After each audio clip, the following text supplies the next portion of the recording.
اس احاطہ میں تین اہم چیزیں ہیں۔ وہ درخت جس پہ موسیٰ علیہ السلام نے روشنی دیکھی تھی، اور اس درخت کے اندر سے آواز آئی، موسیٰ میں اللہ ہوں، اننی انا اللہ۔ 3500 سال گزر چکے ہیں، وہ درخت الحمدللہ یوں ہی ہرا بھرا ہے۔ ہمارے نبی علیہ السلام کا لکھا ہوا خط یہاں موجود ہے۔ شیخ فرما رہے ہیں کہ یہ وہ کنواں ہے جہاں سے موسیٰ علیہ السلام نے پانی لیا تھا۔ اللہ کے ساتھ تنہائی میں وقت گزارنے کے لیے حضرت موسیٰ علیہ السلام نے اس پہاڑ کے اوپر قیام کیا تھا۔ یہ بہت السلام علیکم، میں اس وقت ہوں موجود مصر میں، اور یہ جو میرے آپ پیچھے دیکھ رہے ہیں سینٹ کاترین کا چرچ ہے۔ اس کے اندر مسجد بھی ہے۔ علاقے کے رہنے والے لوگ تھے، وہ نبی کریم صلی اللہ علیہ وسلم کے پاس پہنچے اور انہوں نے کہا کہ آپ ہمارے لیے خط لکھ دیجئے کہ جس سے ہماری حفاظت ہو سکے۔ اللہ کے نبی صلی اللہ علیہ وسلم کا ہاتھ کا لکھا ہوا خط یہاں موجود ہے، اور ایک وہ درخت یہاں موجود ہے جس پہ موسیٰ علیہ السلام سے اللہ نے بات کی تھی، اور اس درخت سے روشنی آ رہی تھی جس کا ذکر قرآن میں ہے، اور وہ درخت بھی 3500 سالوں سے ایسے ہی ہے، وہ بھی آپ کو دکھائیں گے۔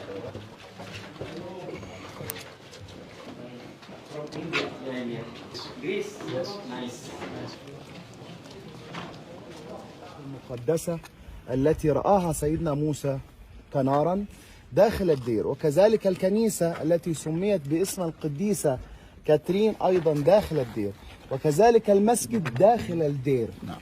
فهيا لنلحق، لأنه الدير سوف يغلق بابه الساعة 11:10 بعد نصف ساعة، حتى نتجول داخله لنرى كل الأشياء. فبداخله مكتبة ترون فيها. یہ جو آپ احاطہ دیکھ رہے ہیں، اس احاطہ میں تین اہم چیزیں ہیں۔ نمبر 1، وہ درخت جس پہ موسیٰ علیہ السلام نے روشنی دیکھی تھی اور اپنی اہلیہ کو لے کے جا رہے تھے، تو اپنی اہلیہ سے کہا تھا کہ یہاں ٹھہرو، مجھے آگ دکھائی دے رہی ہے، میں وہاں سے آگ لے کر کے آتا ہوں۔ موسیٰ علیہ السلام آگے بڑھے تو اللہ نے فرمایا کہ فَخْلَعْ نَعْلَيْكَ إِنَّكَ بِالْوَادِ الْمُقَدَّسِ طُوَىٰ، موسیٰ اپنی جوتیاں اتار دو، آپ ایک مقدس وادی طویٰ میں آئے ہیں۔ موسیٰ علیہ السلام حیران ہو گئے، یہاں کوئی انسان نظر نہیں آ رہا ہے، آواز سنائی دے رہی ہے۔ کچھ اور آگے بڑھے تو وہ درخت جس پہ اللہ رب العزت کا نور ہی نور تھا، روشنی چمک رہی تھی، اس درخت کے اندر سے آواز آئی، موسیٰ میں اللہ ہوں، اننی انا اللہ، اے موسیٰ میں اللہ بول رہا ہوں، میرے سوا کوئی معبود نہیں ہے، آپ میری عبادت کریں اور میرے یاد کے لیے آپ نماز کو قائم کریں۔ وہ درخت آپ دیکھیں گے 3500 سال گزر چکے ہیں، 3500 سال گزر چکے ہیں، وہ درخت الحمدللہ یوں ہی ہرا بھرا ہے۔ نمبر 2، اس کے اندر ایک مسجد ہے، وہ 1000 سال پہلے المعز لدین اللہ جو مملوک بادشاہوں میں سے ہوا ہے، وہ اس بادشاہ نے اس مسجد کو تعمیر کیا تھا۔ تو مسلمانوں کے حوالے سے یہ مسجد یہاں ہے، یہودیوں کے حوالے سے حضرت موسیٰ علیہ السلام کا وہ درخت ہے، اور سینٹ کاترین جو اسکندریہ میں رہا کرتی تھیں، انہوں نے حضرت عیسیٰ علیہ السلام کا دین قبول کیا تھا، ان پر ایمان لائی تھیں، تو وہاں کے رومیوں نے ان پہ ظلم ڈھایا، تو اسکندریہ سے وہ چل کے یہاں آئیں اور یہیں ان کا وصال ہوا۔ ان کی یاد میں ایک گرجا گھر بنا دیا گیا ہے، انہی کے نام سے سینٹ کاترین یہاں موجود ہے۔ اب خاص بات جو شیخ احمد نے بتلائی ہے وہ یہ ہے کہ یہاں کے لوگوں نے مدینہ منورہ پہنچ کر حضرت محمد صلی اللہ علیہ وسلم سے ایک خط لکھوا لیا تھا، ہماری حفاظت کے لیے ایک خط لکھ دیجئے تاکہ اس علاقے میں ہم محفوظ رہیں۔ ہمارے نبی علیہ السلام کا لکھا ہوا خط یہاں موجود ہے۔ آپ کو راستے میں بتایا گیا تھا کہ جس زمانے میں اسرائیل اور مصر کی جنگ ہوئی تھی، اس زمانے میں مصر کی مسلم فوج نے اس کی حفاظت کی تھی۔ پوری دنیا پہ مسلمانوں کا قبضہ ہو جائے گا، مگر مسلمان اس کے اوپر قبضہ نہیں کر سکتے، کیونکہ ہمارے نبی کا دیا ہوا عہد نامہ یہاں موجود ہے، وہ بھی دیکھیں گے انشاءاللہ۔ تو تینوں باتیں سمجھ میں آ گئی۔ تو اللہ تعالیٰ نے موسیٰ علیہ السلام سے کہا تھا کہ القیہا یا موسیٰ، اے موسیٰ اس لاٹھی کو پھینک دو، اور موسیٰ علیہ السلام نے اسی مقام پہ اس لاٹھی کو پھینکا تھا تو وہ لاٹھی سانپ بن گئی تھی۔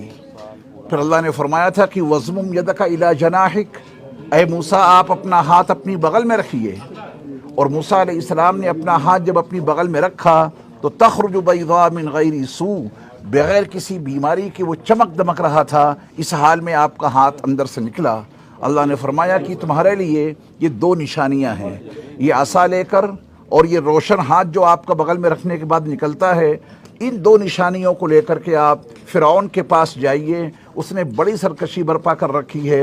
हज़रत मूसा अलैहिस्सलाम ने यहाँ दुआ मांगी थी इसी मकाम पर, रब्बि इश्रह ली सदरी वयस्सिर ली अमरी वहलुल उक़दतम मिन लिसानी यफ़क़हू क़ौली वजअल ली वज़ीरम मिन अहली हारून अख़ी।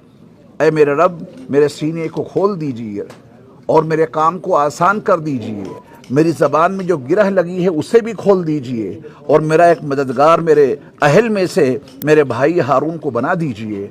अल्लाह रब्बुल इज़्ज़त ने हज़रत मूसा अलैहिस्सलाम की इन तमाम दुआओं को कबूल फरमाया। हज़रत हारून उस वक्त मिस्र में थे और हज़रत मूसा अलैहिस्सलाम यहाँ अकेले थे। जब यहाँ से पहुँचे हैं तो हज़रत मूसा अलैहिस्सलाम को अल्लाह रब्बुल इज़्ज़त ने उनके भाई से इस हाल में मिलवाया कि हज़रत हारून को अल्लाह ने नबूवत अता कर दी थी। उनके भाई ने नबी की हैसियत से उनका इस्तकबाल किया। फिर उन दोनों ने यानी हज़रत मूसा अलैहिस्सलाम और हज़रत हारून अलैहिस्सलाम ये दोनों फ़िरौन के पास जाते हैं। फिर वहाँ जो कुछ वाक़या पेश आया वो आपको बाद में बताया जाएगा। तो ये दरख्त बहुत ज़्यादा अहमियत का हामिल है। अंग्रेज़ी में इसको बर्निंग बुश कहते हैं और अरबी में ये शजर है ही। इस पर दो चौड़े मीनार नज़र आ रहे हैं। वो सामने वाला जो मीनार है वो उस मस्जिद का है जो अब से तकरीबन 1000 साल पहले बादशाह अल-मुइज़्ज़ लिदीनिल्लाह जो फ़ातिमी बादशाह हुआ करते थे, फ़ातिमियों में से अल-मुइज़्ज़ लिदीनिल्लाह बादशाह ने 1000 साल पहले मस्जिद बनवाई थी और उसका ये मीनार है। और ये जो आप मीनार देख रहे हैं उसके मद्दे मुकाबिल ये चर्च का मीनार है। सेंट कातरीन का जो चर्च है आगे देखेंगे आप, ये उसका मीनार है।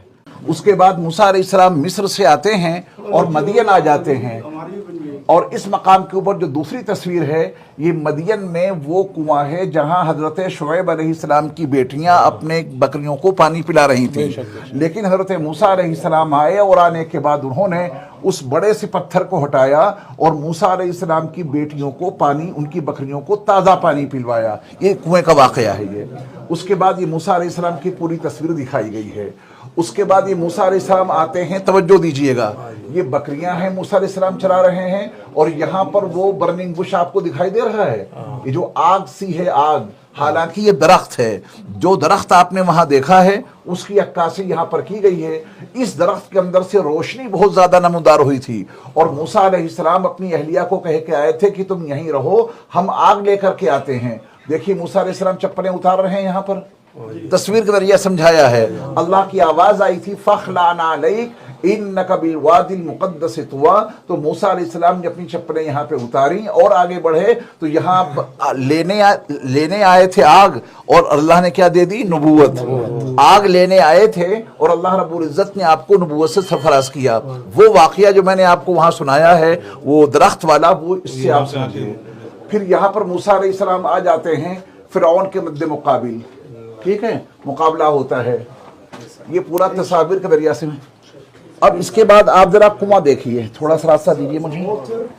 Come from under the ground here which باللغة العربية يا حبيبي نعم। النبي موسى هنا أتى من البير بالماء। शेख फरमा रहे हैं कि ये वो कुआं है जहां से मूसा अलैहिस्सलाम ने पानी लिया था। ये समझें कि दो कुएं अलग अलग हैं। एक वो कुआं है जहां हजरत शुएब अलैहिस्सलाम की बेटियों की बकरियों को पानी पिलाया था, वो अलग है, वो तो मदियन में है। ये कुआं भी ऐसा है जहां से मूसा अलैहिस्सलाम ने पानी लिया था। आप यहाँ तशरीफ लाए थे इसी दरख्त के पास, नबी बन गए तो यहाँ पर एक कुआं था। हजरत मूसा अलैहिस्सलाम ने यहाँ से इस कुएं से पानी हासिल किया था। इसकी नौइयत अलग है, उस कुएं की नौइयत अलग है। 30 रातें गुजारने के लिए तन्हाई में अल्लाह ने मुझे यहाँ बुलाया है और पूरी की पूरी कौम बनो इसराइल अपने बड़े भाई हज़रत हारून के हवाले कर दी कि आप इनकी इस्लाह करते रहें, इनकी निगरानी करते रहें, इनको दीन समझाते रहें। मूसा अलैहिस्सलाम हज़रत हारून के हवाले करके पूरी कौम बनो इसराइल उनको छोड़ के आप इस पहाड़ के ऊपर आ गए। कितनी रातों का वादा था? ववाअदना मूसा 30 लैला, हमने मूसा से 30 रातों का वादा किया। मूसा अलैहिस्सलाम यहाँ जब तशरीफ़ लाए और 30 रातें पूरी होने वाली ही थी कि अल्लाह की तरफ से हुक्म ये आया कि ये मूसा 10 रातें तुम्हें और मज़ीद गुजारनी हैं। 30 रातों का वादा वहाँ से करके आए यहाँ 10 रातों का इजाफा अल्लाह ने और कर दिया। किसी शख्स को भी यहाँ आने की इजाज़त नहीं थी, तन्हाई मतलूब थी, तो कोई शख्स वहाँ से आकर हज़रत मूसा से पूछ भी नहीं सकता था आप कहाँ हैं, किस हाल में हैं। 10 रातों का इजाफा हुआ तो 31वें दिन हज़रत मूसा की तलाश जारी हो गई। बनु इसराइल ने कहा कि वो कहाँ चले गए, कहा कि उनका रब उन्हें मिला नहीं, गायब हो गया उनका रब, क्या करना है। तो हज़रत मूसा अलैहिस्सलाम जब नहीं पहुँचे वक्त पर वहाँ, तो बनु इसराइल 3 तबकों में तकसीम हो गए। ये है सुनने की बात। पूरे बनु इसराइल जो 6 लाख इंसान थे वो 3 तबकों में तकसीम हो गए। एक तबका वो था जिसने ये कहा कि मूसा को उनका रब मिला नहीं, मूसा गुमराह हो गए, रास्ता भटक गए। उन्हीं में एक सामरी जादूगर था, सामरी जादूगर, उसने तमाम बनु इसराइल से कहा कि तुम्हारे पास जितना सोना चांदी है सब लाओ। सोना चांदी जमा करके उसने एक बछड़ा बनाया और उसको ऐसे मकाम पर रखा कि बड़ी तेजी के साथ में उसमें से एयर पास हो रही थी। तो जसदल लहू खुआर, उसके अंदर से ऐसी आवाज़ आने लगी जैसे कि कोई बछड़ा बोल रहा हो। तो उस तबके ने कहा कि यही हमारा माबूद है। मूसा जिस माबूद की तलाश में गए हैं वो तो उनको मिला नहीं, यही हमारा माबूद है और हम इसी की पूजा करनी शुरू कर देंगे। बनु इसराइल के 3 तबकों में से एक तबके ने उस बछड़े को अपना माबूद मानकर उसकी पूजा शुरू कर दी। ये काफिर हो गया तबका। दूसरा तबका वो था जिसने ये कहा कि नहीं, मूसा अलैहिस्सलाम भटके नहीं हैं, अपने रब से मुलाकात के लिए गए हैं, वो जरूर हमारे पास वापस आएंगे और हिदायत लेके वापस आएंगे। और जो तीसरा तबका था उसने कहा कि न हम इधर की मानेंगे ना उधर की मानेंगे, मुज़ब्ज़बीन बैन ज़ालिक, न इधर के रहेंगे ना उधर के, जो होगा वक्त बताएगा। मूसा अलैहिस्सलाम आ जाएंगे तो उनके साथ हो जाएंगे और नहीं आएंगे तो इनके साथ हो जाएंगे। ये 3 तबके हो गए। मूसा अलैहिस्सलाम ने फिर जब 40 रातें यहाँ मुकम्मल कर ली तो अल्लाह रब्बुल इज़्ज़त ने पत्थर की तख्तियों पर लिखी हुई तौरात उनको अता की। अगर आप पूरी तौरात पढ़ना चाहते हैं तो कुरान मजीद में पूरी तौरात मौजूद है। 15वां पारा सूरे बनी इसराइल, रुकू नंबर 3 से मजमून शुरू होता है, वक़दा रब्बुका अल्ला ताबुदू इल्ला इय्याह। यहाँ से लेकर और अगले रुकू तक अल्लाह रब्बुल इज़्ज़त ने तौरात का सारा मजमून कुरान में जमा कर दिया है। हज़रत मूसा अलैहिस्सलाम वो तख्तियाँ लेकर के आए और कौम बनु इसराइल को देखा कि उसका ये हाल हो गया है कि बछड़े को पूज रहे हैं। कोई और तबके में तकसीम हो गया। एक तबका ऐसा था जो आपके दीन पर कायम था, जो आपको मानने वाला था। तो हज़रत मूसा अलैहिस्सलाम को गुस्सा आ गया।